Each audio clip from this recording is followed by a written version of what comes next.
Halo, Assalamualaikum. Perkenalkan, nama saya Oktaviona, nomor absen 20050524015. Di sini saya akan mempresentasikan tentang pembuatan baja. Oke, pembuatan baja yang terdiri dari yang pertama pembuatan besi dan baja, yang kedua proses rekristalisasi besi dan baja, yang ketiga klasifikasi besi dan baja, yang keempat kegunaan besi dan baja di dunia industri, yang kelima penamaan baja sesuai standarisasi. 1A. Pembuatan baja. Pembuatan baja adalah proses untuk memproduksi baja dari biji besi dan scrap. Dalam pembuatan baja, kotoran seperti nitrogen, silikon, fosfor, sulfur, dan kandungan karbon berlebih dikeluarkan dari bahan baku besi, dan elemen paduan seperti mangan, nikel, kromium, dan vanadium ditambahkan untuk menghasilkan berbagai nilai dari baja.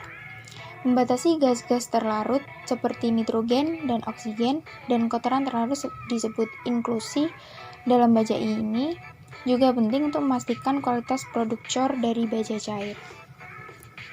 Pembuatan baja telah ada selama ribuan tahun, tapi tidak dikomersialkan dengan produksi besar-besaran sebelum tibanya abad ke-19. Proses kerajinan kuno dalam pembuatan baja adalah wadah proses pada tahun 1850-an dan 1860-an. Proses Bessemer dan proses Siemens Martin mengubah pembuatan baja menjadi industri berat. Saat ini ada dua proses utama komersial untuk pembuatan baja, yaitu dasar pembuatan baja oksigen yang mana prosesnya menggunakan besi mentah cair dari tungku sembur dan baja rongsokan sebagai material utama, dan proses pembuatan electric arc furnace (EAF) yang menggunakan baja rongsokan atau direct reduced iron (DRI) sebagai bahan utama. Yang kedua ada pembuatan besi. Besi diproduksi dengan reduksi biji besi yang seringkali merupakan campuran oksida menggunakan karbon monoksida dan hidrogen. Proses tanur tiup merupakan proses reduksi biji besi yang paling sering digunakan. Teknologi lainnya hanya digunakan sebagian kecil saja. Ini terkait dengan lokasi di mana ada pasokan gas alam atau tersedianya batu bara. Pembuatan besi memiliki dua tahap, persiapan bahan baku dan reduksi oksida besi menjadi besi. Yang kedua, proses rekristalisasi. Rekristalisasi adalah suatu proses di mana butir logam yang terdeformasi digantikan oleh butiran baru yang tidak terdeformasi atau perubahan struktur kristal akibat pemanasan pada suhu krisis sehingga terbentuknya struktur butiran baru melalui tumbuhnya inti dengan pemanasan. Pada rekristalisasi besi dan baja terdapat dua pengerjaan, yaitu A. Pengerjaan panas. Pengerjaan panas dilakukan di atas suhu rekristalisasi untuk baja sekitar 500 derajat sampai 700 derajat. Keuntungan pengerjaan panas yang pertama, poros dalam logam dapat dikurangi.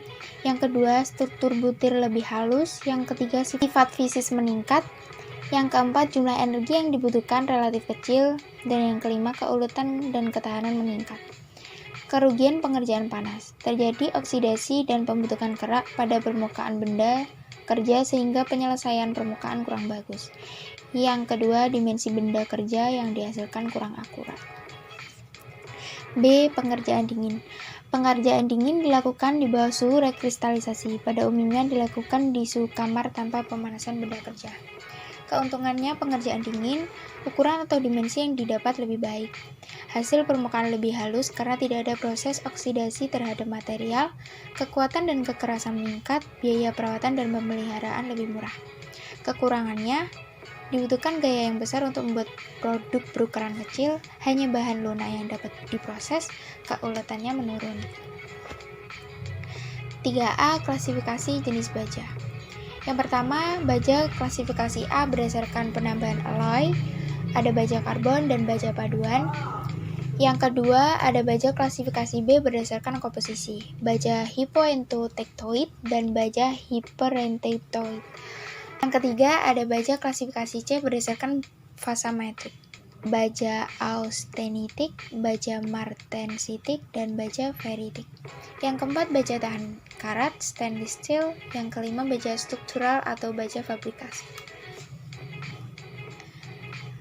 B. Klasifikasi jenis besi. Besi cor klasifikasi A berdasarkan warna patahan dan bentuk grafit. 1. Besi cor kelabu, gray cast iron. Ciri-cirinya warna patahan kelabu, bentuk grafit sepi. Yang kedua, besi cor putih, white cast iron. Ciri-ciri warna patahan putih, fase karbon sebagai sementit. Yang ketiga, besi cor nodular cast iron. Ciri-cirinya warna patahan kelabu, bentuk grafit bulat, sifat lunak. Yang keempat, besi cor bintik, motered cast iron. Ciri-cirinya intermediate antara besi cor kelabu dan putih. Yang kelima, besi cor child cast iron. Ciri-cirinya warna patahan sebagian putih, sebagian lagi kelabu. Yang keenam, besi cor mampu tempah, malleable cast iron. Ciri-cirinya hasil laku panas besi cor putih, bentuk grafit bulat dan bersifat lunak, ductile. 4. Kegunaan baja. Yang aku baca yang huruf tebal aja ya. Pada bidang konstruksi dan tata kota, kekuatan baja yang dapat menyangga beban berat digunakan untuk penyangga bangunan pencakar langit sampai ketinggian 450 meter, seperti Petronas Twin Towers di Malaysia. Untuk pembangunan jembatan antar pulau, yaitu Kanbonbashi di Jepang. Kegunaan besi, bahan pembuatan alat dapur, bahan konstruksi, ada bahan pembuatan mesin berat, bahan pembuatan alat perkakas, bahan pembuatan kendaraan bermotor. Penamaan baja sesuai standarisasi. Yang A, SNI, Standar Nasional Indonesia. Standarisasi SNI ini merupakan tipe standarisasi yang sama dengan JIS, yaitu berdasarkan aplikasi produksi. Yang B ada JIS, Japanese Industrial Standard. Standarisasi dengan sistem JIS merupakan salah satu tipe standarisasi atas dasar aplikasi produksi dan grade kualifikasi untuk aplikasi tertentu. JIS standar dikembangkan oleh Japanese Industrial Standard Committee yang merupakan bagian dari Kementerian Industri dan Perdagangan Internasional di Tokyo. Standarisasi JIS mempunyai beberapa ketentuan. Ya, di situ bisa dibaca, nanti bisa di-skip. Yang C ada DIN, Deutsches Institut für Normbuch. DIN adalah organisasi standarisasi nasional Jerman. DIN terdaftar pada Register German Association (RGA) yang berpusat di Berlin. Yang D ada IC/SAE, American Iron and Steel Institute. Standarisasi dengan sistem IC dan juga SAE merupakan tipe standarisasi dengan berdasarkan pada susunan atau komposisi kimia yang ada dalam suatu baja. Itu ada beberapa ketentuannya, bisa di-skip. Yang E ada ASTM, American Society for Testing and Materials.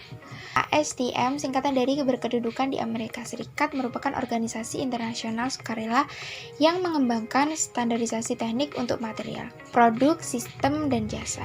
ASTM dibentuk pertama kali pada tahun 1898 oleh sekelompok insinyur dan ilmuwan untuk mengatasi bahan baku besi pada rel kereta api yang selalu bermasalah. Produk baja tertentunya bisa dibaca, bisa di-skip nanti. Sekian, terima kasih. Wassalamualaikum warahmatullahi wabarakatuh.